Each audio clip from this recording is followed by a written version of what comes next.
শনিশ্চরায় নমঃ। ভক্তগণ, আমরা আপনাদের শনিদেবের অনেক কথা শুনিয়েছি। আজ আমি আপনাদের শনিদেবের বিশেষ ভক্ত কাবেরীর গল্প শোনাব। কাবেরী একজন মাঙ্গলিক কন্যা ছিলেন, যার জন্মকুষ্ঠির রাশিচক্রের অষ্টম ভাগে মঙ্গল বিরাজ করছেন। কাবেরী বদরপুরের রাজকবি চন্দ্রকান্তকে ভালোবাসতেন।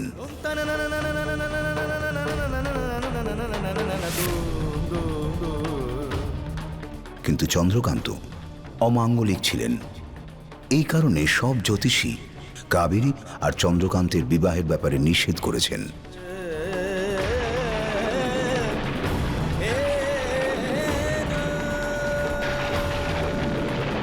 কিন্তু কাবেরীর শনিদেবের ওপর সম্পূর্ণ ভরসা ছিল, আর সে শনিদেবকে সাক্ষী রেখে চন্দ্রকান্তের সঙ্গে বিবাহের সিদ্ধান্ত নেয়।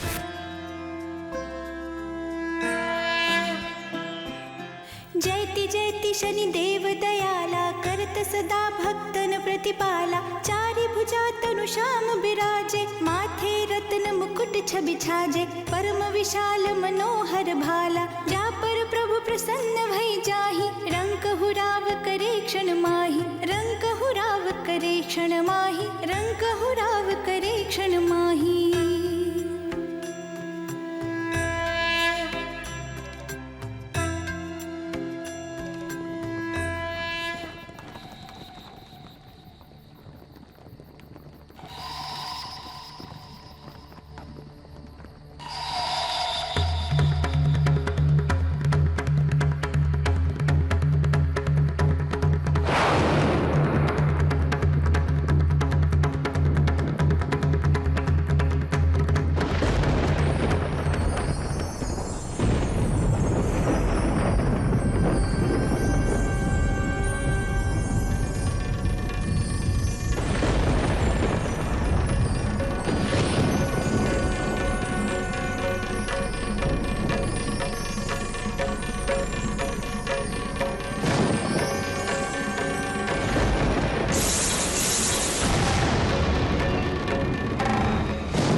কাবেরী,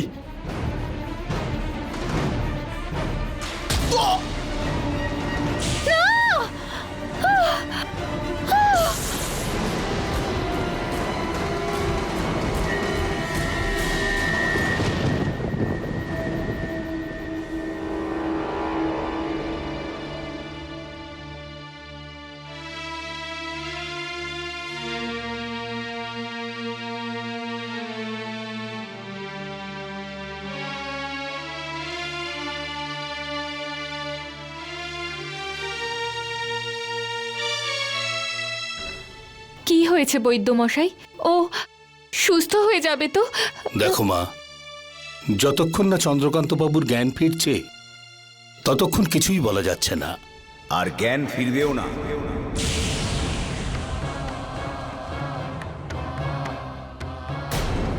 দেখেছেন মহামন্ত্রী, জ্যোতিষীর বিরুদ্ধে যাওয়ার পরিণাম? আমি বলেছিলাম না আপনাকে যে আপনার কন্যা মাঙ্গলিক। কাবেরীর কুষ্ঠির মঙ্গল দোষ 7 পাকে বন্ধনের পরে চন্দ্রকান্তের কুষ্ঠির সঙ্গে যুক্ত হয়েছে। মহামন্ত্রী, এখন আপনার কন্যাকে বিধবা হওয়ার থেকে কেউ রক্ষা করতে পারবে না।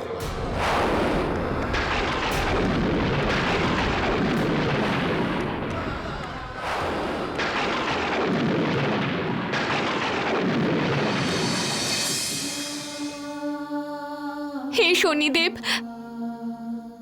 যখন থেকে জ্ঞান হয়েছে আপনার পুজো করে এসেছি। আজ বিয়ে করেছি আপনাকেই সাক্ষী রেখে, তাহলে আমার সাথে এই অন্যায় কেন?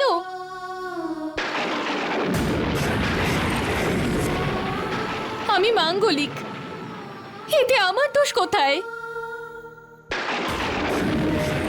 আমার বিয়ে এক অমাঙ্গলিক ব্যক্তির সাথে হয়েছে, এতে আমার অপরাধ কোথায়? আপনি ন্যায় বিচার করুন শনিদেব, আমায় ন্যায় বিচার দিন। কাবেরী, আমি আমার ভক্তের শ্রদ্ধা আর ভক্তির কাছে সর্বদা ঋণী।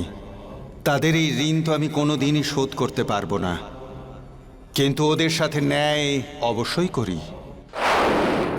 না শনিদেব, এটা সম্ভব নয়।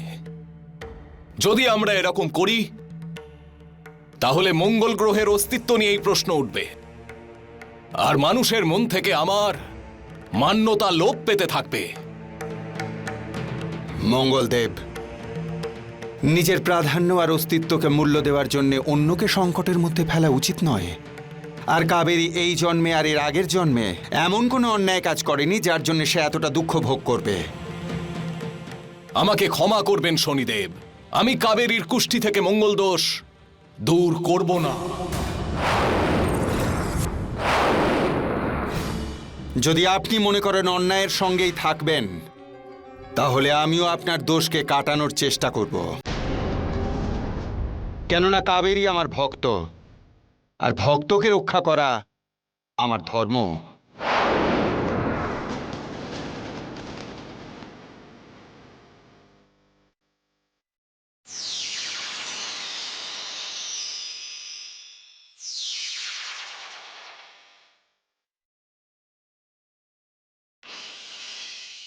কাবেরীর কোষ্ঠীর অষ্টম ঘরের মঙ্গল দোষ, যা চন্দ্রকান্তের কোষ্ঠীর সঙ্গে যুক্ত ছিল, আমি সেটা চিরদিনের জন্য নষ্ট করে দিলাম।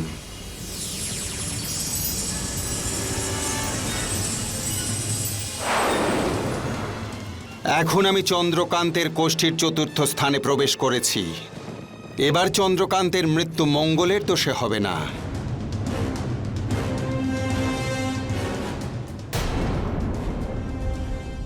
কাবেরী,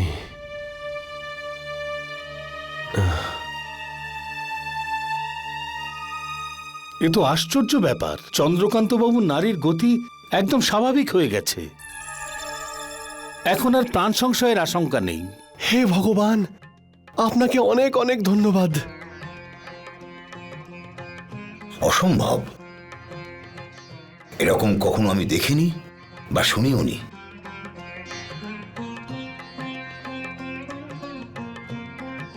আপনি সুস্থ হয়ে গেছেন আচার্যদেব, এইসব সবকিছু শনিদেবের কৃপা।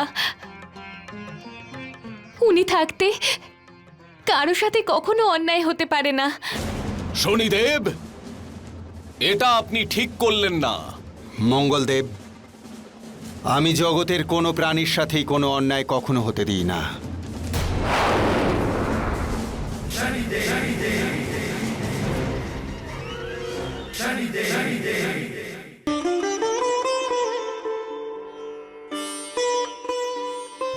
আজকে পৃথিবীর সমস্ত নারী তোমাকে নিয়ে গর্ব করবে। তুমি ধন্য। শনিদেব, আপনি চন্দ্রকান্তর জীবনকে সুরক্ষিত করেছেন ঠিকই, কিন্তু কাবেরীর কুষ্ঠির অষ্টম ঘরে এখনো আমি আছি। এবার আপনি দেখবেন যে আমার মাঙ্গলিক দোষ ওদের বৈবাহিক জীবনকে কিভাবে নরকে পরিণত করে। কাবেরী কখনো মা হতে পারবে না। অনেক বছর কেটে গেলেও কাবেরী কখনো মা হতে পারবে না। 5 বছর কেটে গেছে, কাবেরী এখনো মা হতে পারেনি। बीते कई साल कावेरी की सुनी थी गोदी, दुनिया से अपशकुनिया भागन, सदा बांझ थी कहती, बिन माँ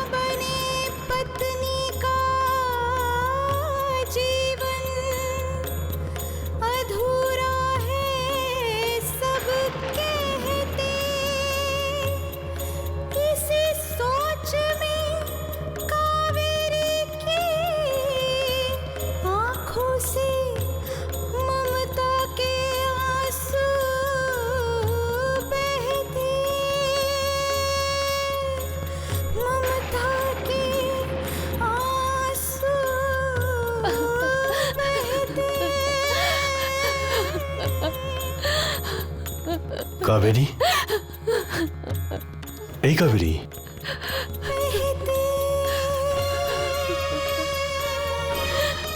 কি হলো? তুমি কাঁদছো কেন? নিজের ভাগ্যের জন্য কাঁদছি আমি। সমাজের সবাই বাছা বলে ডাকে আমায়, সবাই অশুভ বলে আমায় সবসময় অপমান করে। আমি আর এসব সহ্য করতে পারছি না, সহ্য করতে আমি।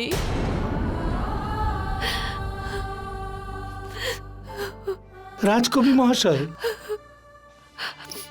দরবারের সবাই আপনার জন্য অপেক্ষা করছে। কাবেরী, আমি রঙ্গশালায় যাচ্ছি, ধৈর্য ধরো, সব ঠিক হয়ে যাবে।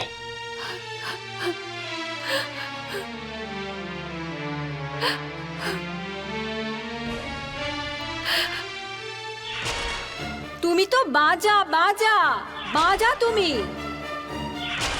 হে ভগবান, সকাল সকালেই বাজার মুখ দেখতে হলো।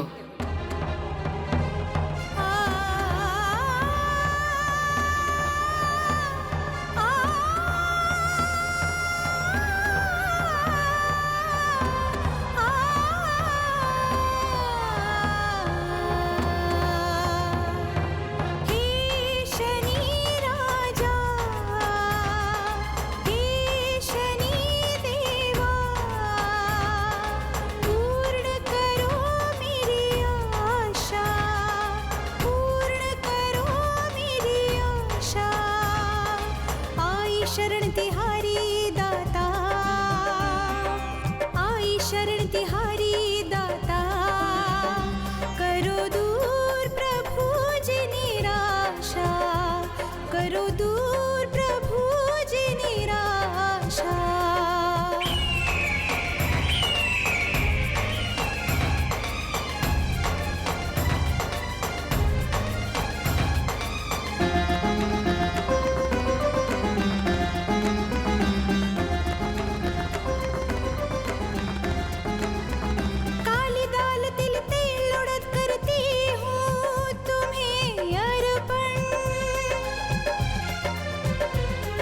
श्रद्धा भक्ति के दो हाथों से करती हूँ प्रभु निवेदन, अंतर्यामी तुम शनि राजा, पूर्ण करो प्रभु अभिलाषा, पूर्ण करो अभिलाषा शनि राजा।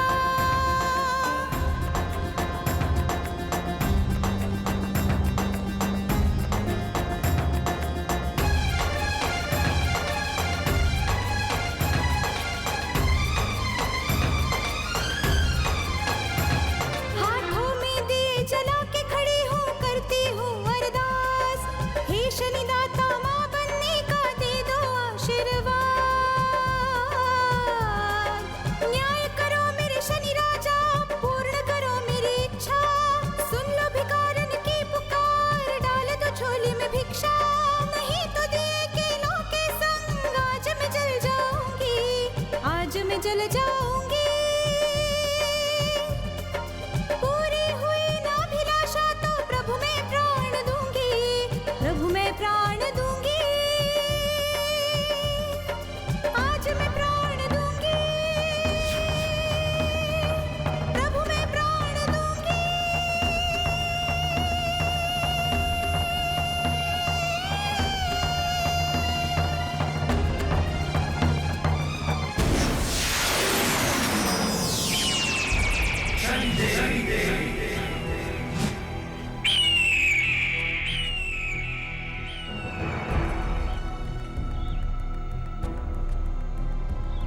কাবেরী, আমি তোমার প্রগাঢ় ভক্তিতে অত্যন্ত প্রসন্ন। আমি তোমাকে সন্তান লাভের বরদান করছি।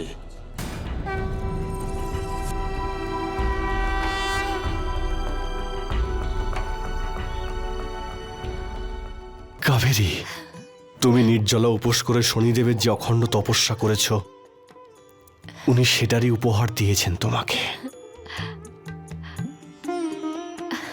গত 1 মাস ধরে তুমি কিছু খাওনি কাবেরী, এবার তো অন্তত কিছু খাও। আমি রাজ দরবারে যাচ্ছি। এটা অনেক বড় সমারোহ। অন্য রাজ্যের রাজনর্তকেরা এসেছে, খবর নিয়ে বাইরে আমার জন্য অপেক্ষা করছে। ঠিক আছে, তুমি যাও। ততক্ষণ আমি শনিদেবের প্রিয় ভোজন কালো তিলের লাড্ডু আর কালো মুগ ডালের খিচুড়ি বানিয়ে ওনার ভোগের ব্যবস্থা করি। তুমি আসার পরেই আমি কিন্তু আমার উপোস ভাঙব। আমি খুব তাড়াতাড়ি ফিরে আসব। ঠিক আছে।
বাহ চন্দ্রকান্ত, বাহ!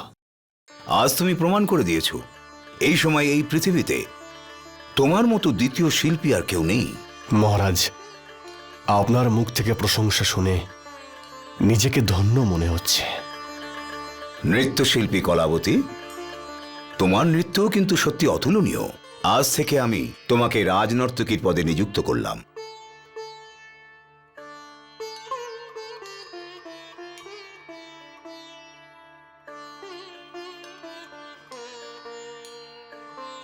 চন্দ্রকান্ত মশাই, আপনার সঙ্গীত অতি সুন্দর। মনে হচ্ছিল আপনার সঙ্গীতে নৃত্য করতেই থাকি, কিন্তু আমার ঘুঙুর সেই ইচ্ছা পূর্ণ করতে দিল না। কোনো ব্যাপার নয়, আজকের পর থেকে আপনার ঘুঙুর আর আমার সুরের মধ্যে যুগলবন্দি হতেই থাকবে। সে তো আগামী দিনের কথা বলছেন, কিন্তু আজ আপনি আমার একটি ইচ্ছা পূর্ণ করতেই পারেন। আপনাকে আজ রাত্রির ভোজন আমার সঙ্গে করতে হবে। ক্ষমা চাইছি, আজকে এটা সম্ভব নয়। এর অর্থ হলো এই, না আপনার আমাকে পছন্দ হয়েছে, না আমার না নৃত্যকে। না, এমন কোনো ব্যাপার নয়। আমায় তাহলে আপনাকে রাজি হতেই হবে, নইলে আমি সত্যিই অপমানিত হব। তুমি যাও। ততক্ষণ আমি শনিদেবের প্রিয় ভোজন কালো তিলের লাড্ডু আর কালো মুগ ডালের খিচুড়ি বানিয়ে ওনার ভোগের ব্যবস্থা করি। তুমি আসার পরেই আমি কিন্তু আমার উপোস ভাঙব।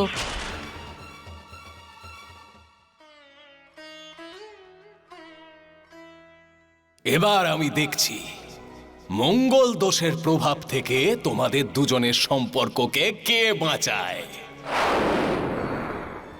চন্দ্রকান্ত মশাই, আপনার সঙ্গে এই সময় কাটানো আমি সারা জীবন মনে রাখব। ভোজন শুরু করুন।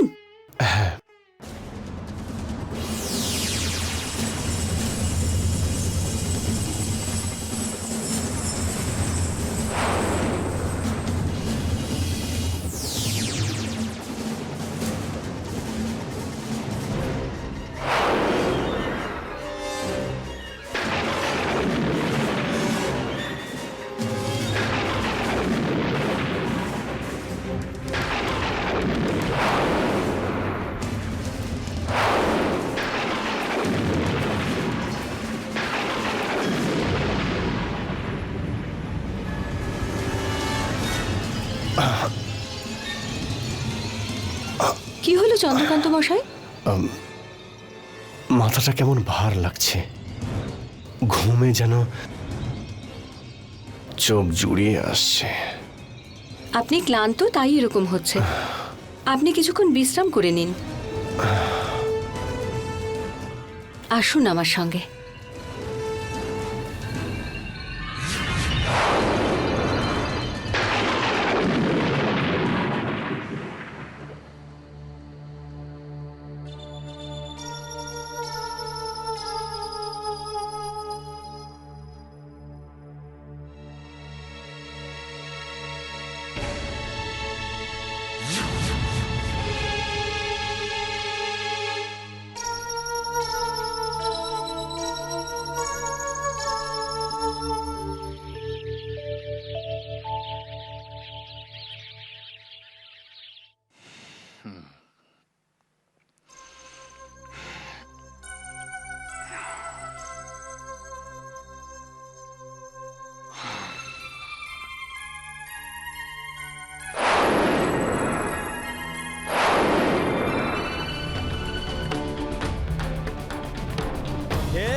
এসব কি? সারা রাত আমি এখানে ঘুমিয়েছিলাম? হে ভগবান!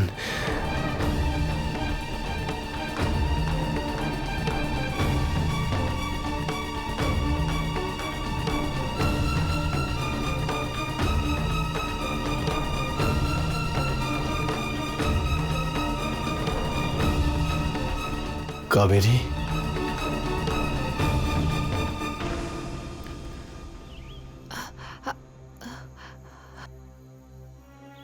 স্বামী, তুমি ঠিক আছো তো? কোথায় ছিলে তুমি? সারা রাত আমি অপেক্ষা করেছি।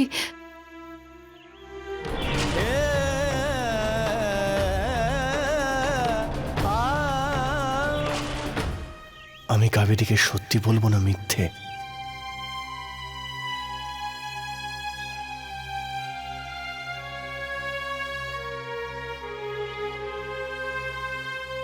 কি হয়েছে তোমার? তুমি কিছু বলছো না কেন? কাবেরী আমাকে রাজনর্তকে ওখানে ভোজন করানোর জন্য আটকে ছিল, আর ভোজন করার পর জানি না কি হলো, আমি ওখানেই ওনার ঘরেই শুয়ে পড়ি।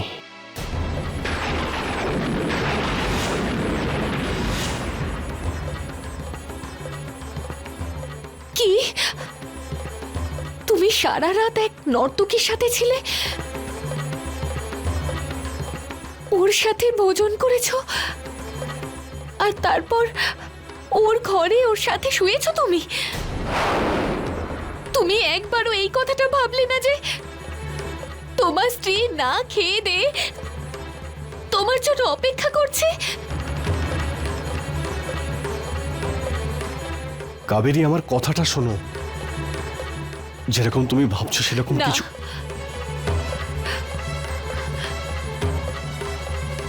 তুমি আমার সাথে বিশ্বাসঘাতকতা করেছো, স্ত্রী ধর্মের অপমান করেছো তুমি। আজ আমি প্রতিজ্ঞা করছি, আজকের পরে তুমি কখনো আমায় স্পর্শ করবে না, স্পর্শ করবে না।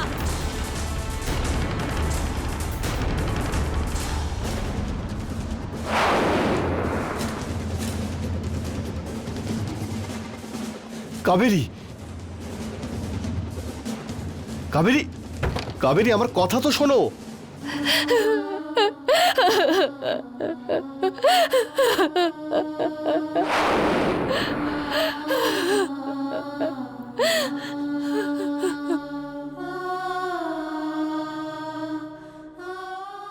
ভুলটা আমারই ছিল কাবেরী।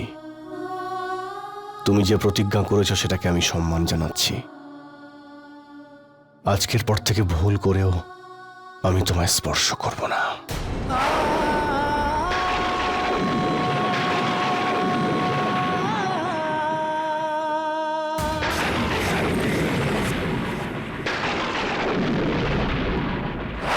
এইভাবে কাবেরী এবং চন্দ্রকান্ত মঙ্গলদেবের মঙ্গল দোষে প্রভাবে পড়ে নিজেদের প্রতিজ্ঞায় অনড় রইলেন।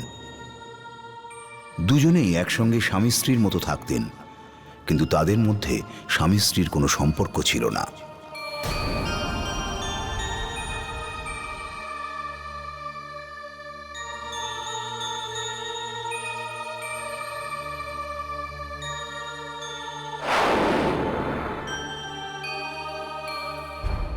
এটা আপনি উচিত কাজ করলেন না মঙ্গলদেব। আপনার কি মনে হয় এটা করলে কি আপনার মান্যতা বেড়ে যাবে? শনিদেব, আপনি আমাকে জ্ঞান দেবেন না। আপনি এখন এটা ভাবুন, আপনি কাবেরীকে সন্তান প্রাপ্তির যে বরদান দিয়েছিলেন তার কি হবে।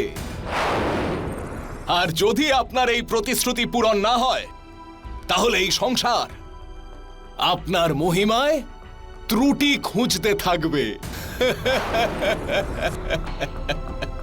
মঙ্গলদেব, যেখানে শ্রদ্ধা আর ভক্তি থাকে সেখানে অবিশ্বাসের কোনো স্থানই থাকে না। আর যদি আমার বরদানের কথা বলেন তবে তা অবশ্যই পূরণ হবে। কি করে হবে সেটা আপনিও দেখতে পাবেন আর জগতের সবাই দেখতে পাবে।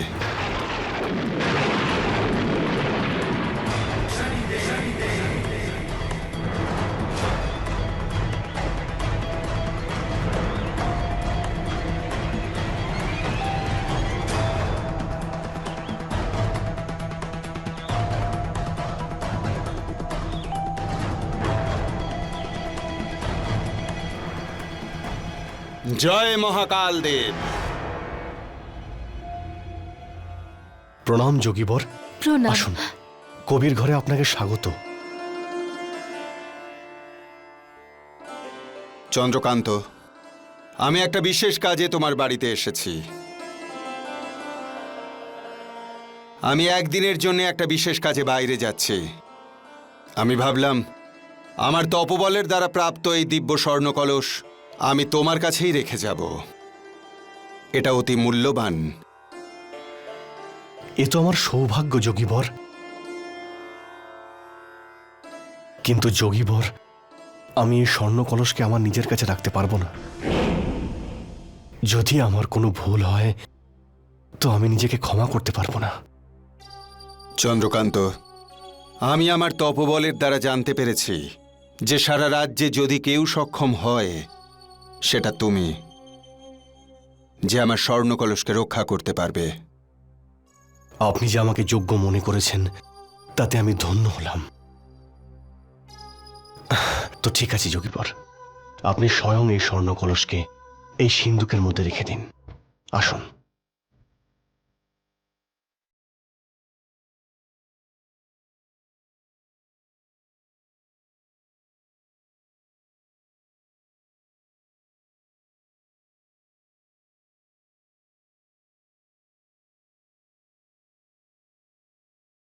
কাল ঠিক এই সময়ে আমি আমার স্বর্ণ কলস নিতে আসব। জয় মহাকাল।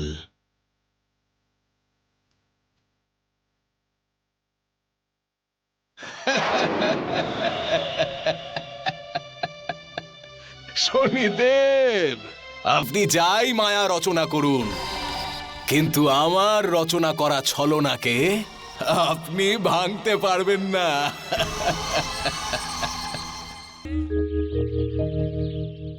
প্রণাম যোগীবর। কোথায় আমার সেই স্বর্ণ কলস? আপনার কলস আপনি যেখানে রেখেছিলেন ওখানেই রাখা রয়েছে, আপনি নিয়ে যেতে পারেন।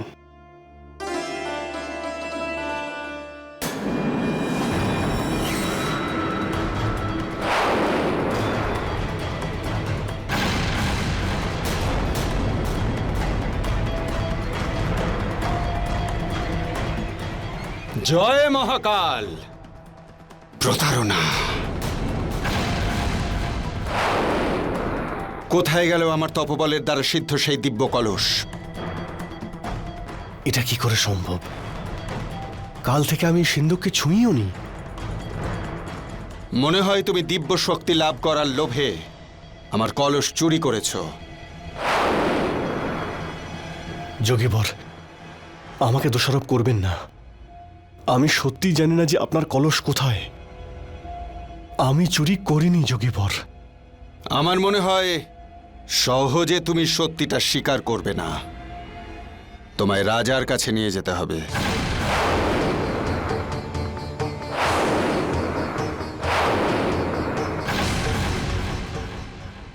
মহারাজ, আমি অনেক বছর ধরে এই রাজ্যে আছি। আপনি আর সমস্ত রাজ্যবাসী জানে আজ পর্যন্ত না কাউকে ঠকিয়েছি, না কখনো মিথ্যে বলেছি।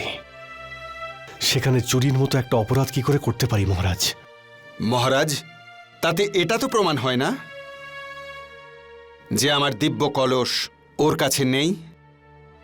যোগীবর, আমি চাই আপনি স্বয়ং এর রহস্য সমাধানের কোনো সঠিক পরামর্শ দেবেন। এখন একটাই পথ আছে, চন্দ্রকান্তকে পরীক্ষা দিতে হবে যে ও সত্যি বলছে নাকি মিথ্যে। কিন্তু এই সত্য নির্ণয়ের পরীক্ষা কিভাবে হবে যোগীবর? চন্দ্রকান্তকে নিজের স্ত্রীর হাত ধরে ব্রহ্মকুণ্ডে ডুব দিতে হবে আর শপথ করতে হবে যে ও যেটা বলছে তা সত্যি বলছে। যদিও মিথ্যে বলে তাহলে আমার শক্তির দ্বারা ও আর ওর স্ত্রী পাথরে পরিণত হবে। যদি বিশ্বাস না হয় স্বয়ং দেখে নিন। জয় মহাকাল।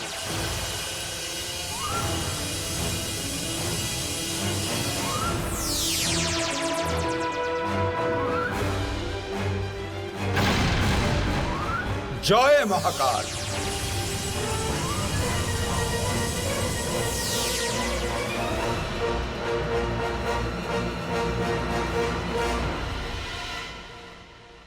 মহারাজ, এখনো কি আমার শক্তির ওপর আপনার কোনো সন্দেহ আছে?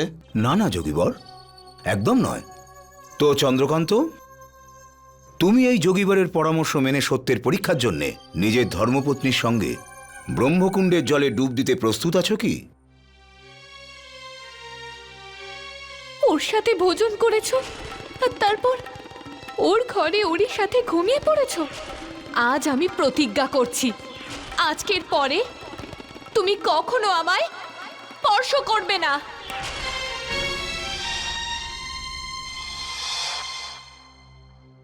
ক্ষমা করবেন মহারাজ, আমি এই পরীক্ষা দিতে পারবো না। চন্দ্রকান্ত, আমি কিন্তু এক রাজকবির সম্মান করি, কিন্তু কোনো চোরকে নয়। আর এখন তো তোমাকে এই পরীক্ষা দিতেই হবে, না হলে কিন্তু এই রাজ্যের নিয়ম অনুসারে চুরি করার অপরাধে তোমাকে মৃত্যুদণ্ড দেওয়া হবে। মহারাজ, তবে তোমার কাছে কাল সকাল পর্যন্ত সময় অবশ্যই আছে। হয় তোমার পত্নীর সাথে তুমি ব্রহ্মকুণ্ডের জলে ডুব দেবে, না হয় তুমি মৃত্যুদণ্ডের ভাগীদার হবে।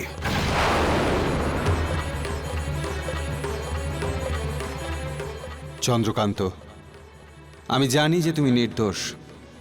আমি শুধু মঙ্গল দোষ কাটানোর জন্য এই পথটা অবলম্বন করেছি, কিন্তু এখন সময় এসে গেছে কাবেরীকে সঠিক পথে ফিরিয়ে আনবার।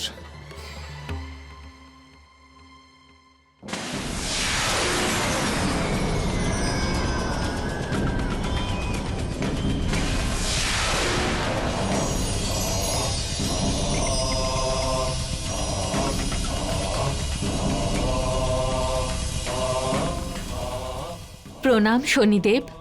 আমার ভক্ত হয়ে তুমি এ কি অধর্ম করে চলেছ? যে স্বামীকে নিজের ভক্তির শক্তি দিয়ে প্রাণে বাঁচালে, সত্যটা না জেনেই তার সাথে কোনো রকম সম্পর্ক না রাখার পণ নিয়ে নিলে। আজ তোমার সেই স্বামীর জীবন সংকটে। এখন তোমার উপরেই নির্ভর করছে যে তুমি তোমার স্ত্রী ধর্ম পালন করে নিজের স্বামীর জীবন রক্ষা করো, নাকি নিজের জেদ বজায় রাখো, নাকি নিজের জেদ বজায় রাখো, নাকি নিজের জেদ বজায় রাখো, নাকি নিজের জেদ বজায় রাখো। এটা শনিদেব আমায় কি বললেন? যে স্বামীকে নিজের ভক্তির শক্তি দিয়ে প্রাণে বাঁচালে, আজ তোমার সেই স্বামীর জীবন সংকটে। আজ তোমার সেই স্বামীর জীবন সংকটে। আজ তোমার সেই স্বামীর জীবন সংকটে।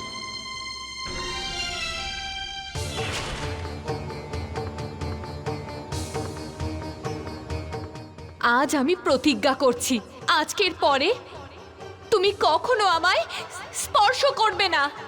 ঠিক আছে কাবেরী, আজকের পর থেকে ভুল করেও আমি তোমায় স্পর্শ করব না। ক্ষমা করবেন মহারাজ, আমি আমার স্ত্রীর সঙ্গে ব্রহ্মকুণ্ডে ডুব দিতে পারবো না। তার বদলে আপনি আমায় মৃত্যুদণ্ড দিতে পারেন। তোমার এই কথা শুনে এটাই প্রমাণিত হয় চন্দ্রকান্ত যে নিঃসন্দেহে তুমি অপরাধী। এই জন্যে এই সময় আমি তোমাকে মৃত্যুদণ্ড দিলাম।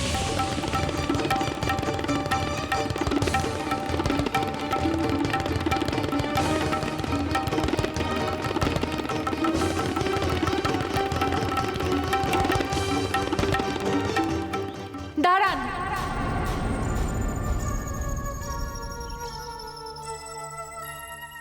আমার স্বামী নির্দোষ, আর তার প্রমাণ আমি ওর সাথে ব্রহ্মকুণ্ডে ডুব দিয়ে দিতে পারি।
बड़े दयालु हो, भक्तन प्रतिपाल हो। तुम बड़े दयालु हो, भक्तन प्रतिपाल हो, शक्ति ज्ञान गुण के धनी। जय देव जय जय शनि, शक्ति ज्ञान गुण के धनी। চন্দ্রকান্ত, তুমি এই পরীক্ষা সফলতার সঙ্গে দিয়ে এটাই প্রমাণ করেছো যে তুমি দোষী নও। যোগীবর,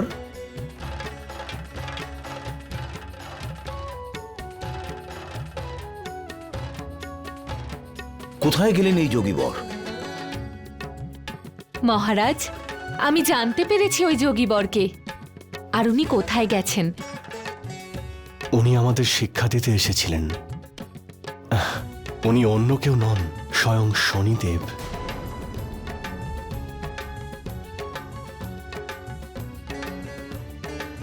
ইনি হলেন সেই বাবা যিনি আমার ভুল শুধরাতে স্বয়ং এসেছিলেন।